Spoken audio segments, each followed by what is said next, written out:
Welcome back, everyone, to another lovely night in Planet Nomads. I have done some more work with the new solar space station top design.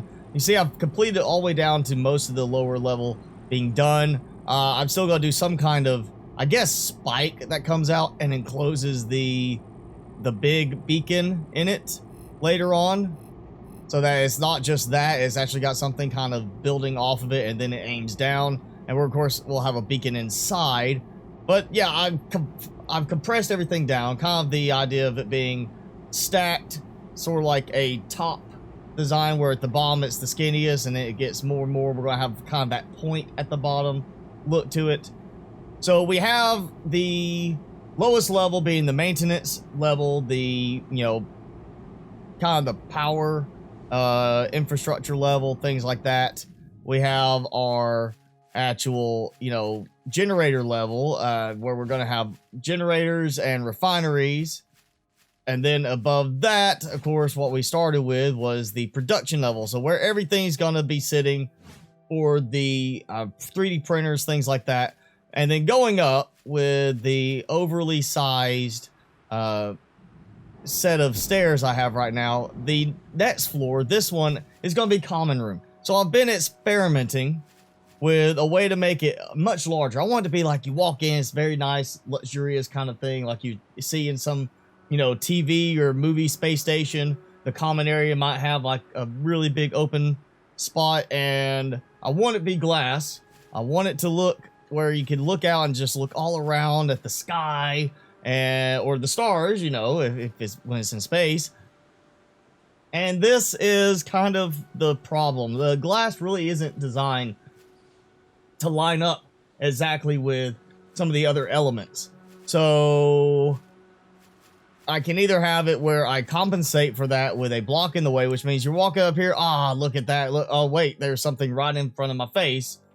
Or you have this sort of thing where you got a block in front that raises up, and I'm probably going to replace that with a square block. So you can step up, kind of look down, then you still have the frame in front of your face. It's just, I'm not a fan of the glass in this game. I think they could have done a much better job with it. But that's not what I'm going to focus on today. Before I get up to this point and start locking in some cosmetics, I need to know how things are going to adjust down below. So we're going to start work on the power infrastructure. So I'm creating something I'm not a fan of necessarily, but that is a way to create kind of an open hatch to drop down, and which is just basically putting a door in the way. And I feel like now I kind of want to just bridge it between two of these, because that does look a little off having it that close. But you know what? It works. And now we basically have like maintenance access. Somebody has to come out, do some work on the radar dishes, the communications array. They need a way to get out easily instead of having to jump off the top and fly down. It's actually so unfortunate how many things just do not line up around the base like they should. This should fit right into the middle of one of the blocks, and instead it mounts just slightly off center as opposed to being perfectly center. This is not a game made by people with OCD, I can tell you that. So I've got the basics done for the maintenance floor with beacon power, lights, and radar communications array power, plus the door, So what I'll be doing down there is decorating a bit more for like lockers and such as that. Now I want to get some power going, and what I'm aiming for, I think, is just 4 generators of each type still. Even though I could squeeze in a 5th one, I like the idea of having them separate a bit. And I'm going to do like I did in the main power facility. I'm going to build some kind of like enclosure type thing that basically hides all of this. But I may actually do a little bit more this time with like the open framework. I may actually bring that out a bit so that I can use the open framework up top. Yeah, maybe I could do that. I want something that I want to actually use the frames as an actual decorative component, because that's something I usually have not done. But at the least I have power production now. And I'm gonna have to think about how I want the main power trunk to go. It may end up being trunked along the stairwells like that. Like here's that one. So we'll have it covering all of this stuff right here. And then the uranium generators over here, as well as, of course, refineries on each side. And basically, I'm just going to have them all linked like this, because building up from below, I can't really do much with the conveyors, because this is where the walls kind of cut. So conveyors along the outer wall here won't work, but they'll work going up from this level on. So yeah, that's going to make this a little bit more interesting in terms of the top styled build, where it gets bigger, as it goes up, but I'm gonna make it work. And we have power, we have lights. We'll see this. Yes, we have our communications array. Radar dishes, but communications array is what we're gonna consider it. And then we have this. I am gonna go with a different color. We're gonna go with nice blue lightsaber type color.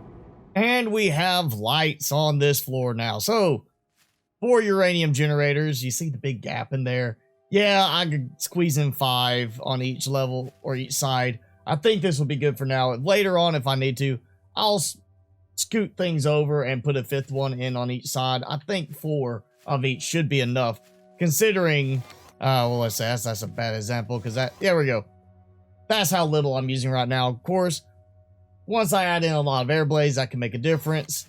But we'll have to wait and see till then. At least I've made it simple to adjust things. Here is the main power. So basically each of these that comes out will just have to be reconnected to here. If I hit this, all the power shuts off. So that's why it's nice and red. Yes, it is in a easy to access location. This is going to be for production on the refineries down here, which will go along the sides right here. And then this is for lights. And there we go. Nice and dark up here. And what I'm going to do is probably have in the control tower a master switch, so you could kill the lights on the entire place. Something like that. Or I may end up trying to make something that, a big connection of switches going up that allow me to say, okay, turn off the lights on the maintenance floor. And it'll still turn them off. Something like that. I think that'll end up being way too complicated in the end to do that. But it's something I'm entertaining. As perfectly lined up as that was in the very middle, I am going to have to do something different. I think what I want to do basically is I want to have a single little storage box that sits like there, and it's basically, this is the box that in case of emergency, like low fuel level, don't have a stuff going, I can produce it elsewhere, load it in, and that syncs it up between all of them, so all of them would have access to the same fuel set. So that's kind of just as an emergency thing. I'm sure it's never going to be a case once this is up and running right, but you never know. Somewhere something could mess up, and I could forget to fill it up at some point, and suddenly the whole thing falls out of the sky. And there we go, deuterium drop box. So basically, yeah, on that one I dumped the resources into. There we go. Instead of putting them there, it's going to go in here. So this is where you can basically start by loading up a bunch of fuel. And then after all the refineries start kicking into gear, you'll have them holding fuel and stuff like that. Of course, it'll be getting mixed with their stuff. I really hope, with the fact we're still getting updates to the game, at some point they're going to give us an option to disable certain storages from having certain items. So you can say, have all of these, producing deuterium, and it can only go to some storage over here, which would mean then take that out, put some more storage boxes in behind it, and you have a nice little deuterium storage setup that nothing else is going to get put into it. It's just going to be deuterium. Same thing with the uranium. That way the deuterium's not getting spread throughout the rest of the base as well. So I'm going for a somewhat enclosed look on this. I honestly will probably build more out front like this, as well along the entire front of it. But I want to showcase the refineries or the generators a bit more, because they have a nicer texturing to them than just the plain blocks.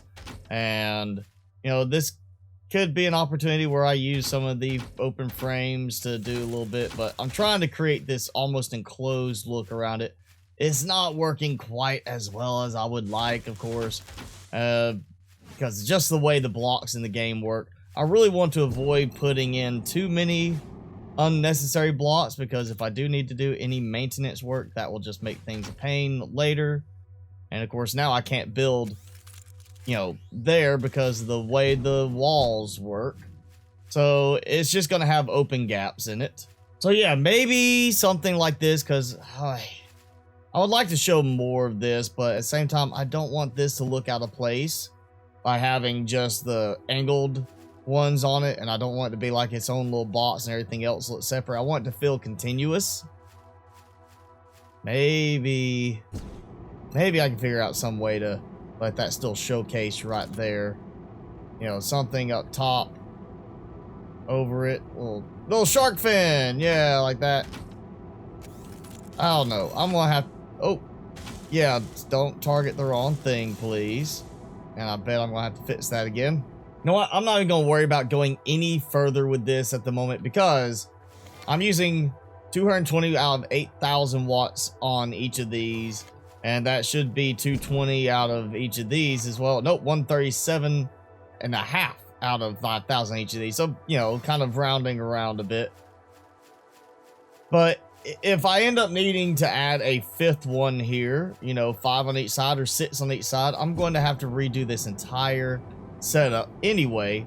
So I think I might just stick with, let's finish up the refineries, and once the refineries are all at least linked in together with it, I can then just, you know, come back, finish that up later once I know I have enough power for everything to run. All right, so there we go. I have built and connected all of the refineries, all of the generators, everything is connected in place. Let's see how we're doing. We've got 234 hours of use, 367.6923. I haven't done anything to loop the connections up to the next floor. I want to wait and see how I start laying out the production on the next floor, the, you know, 3D printers, things like that. And then I'll come back down and be like, okay, let's replace that one with one of the conveyor ones, so that I know, you know, all right, that's going to be where it connects upwards, and I'm going to have it matching in every corner. And like I said, I'll come back and do the cosmetics on this a little bit more later, once I know for sure I'm not going to be running out of power. It does not look that way, but again, this is all just production. This is not me doing anything with air blades yet. And with a new dawn, you can see just kind of how big it's actually getting to be already. You see the new support struts I embedded in the ground temporarily for that. And that's just, you know, the general maintenance level, power level, then the refinery or, you know, production level. This is going to be the common level, which I might do like a small level above that. I don't know. We may have like a... Instead of it being just a big open area, I may have it where it's all open like this. And then in one side, we have separate floors, because this is based around floor spacing. So it might be a case of one corner or one side, I still have these, but then I split it with a floor that goes up to the edge. And we have, you know, hotel kind of thing, you know, place for people to stay, stasis pods, a little privacy area. Something like that. And then I'm thinking above this is where we're going to start getting into gapping the floors a bit. I might have like a floor that's just for maintenance, or have open space outside. I may have to add a little boost of stairs on some of these to make it work right, because I want to leave room for piping the conveyor system. I also want to leave room on, when we start building the landing pads and such, I want to have switchable spots so I can turn off a switch, and that will disconnect power to a hover pad, which will disconnect the conveyor system from that landing pad. So you don't have to have your vehicles always tied in. If you want to have one that's standalone, when it lands, you can just turn the pad off or keep the pad off, and you won't have to worry about it connecting in through a conveyor connector. So yeah, this is going to be a very big, long-lasting project, because there's basically different stages I have to approach it from. The main structure I need to have in place. Then, of course, we're going to be coming back and tweaking the structure as I put the other phases in place, which will be like the conveyor system, the production, the power structure to it. Everything's going to kind of cause me to do a lot of revisits on certain parts to slowly get it right. And then in the end, once I'm close to being done, I still have to figure out how to make the thing float in the air without even worrying about moving at that point. Then I have to make it where it can move without flipping out or anything like that, causing problems with vehicles dropping off of the platforms, such as that. But yeah, this is just going to take a while, and it is definitely not something that's going to be a very easy thing to make work exactly how I want it to be. But that's going to be it for this episode of Planet Nomads and the build project for today. If you enjoyed it, hit that like button, leave me a comment below, let me know what you think of the progress so far, and of course hit subscribe if you haven't done so already. As always, I'm your host, Mr. Spicy. Thanks so much for watching. Be sure to keep it spicy this week, and I'll see you in the next video.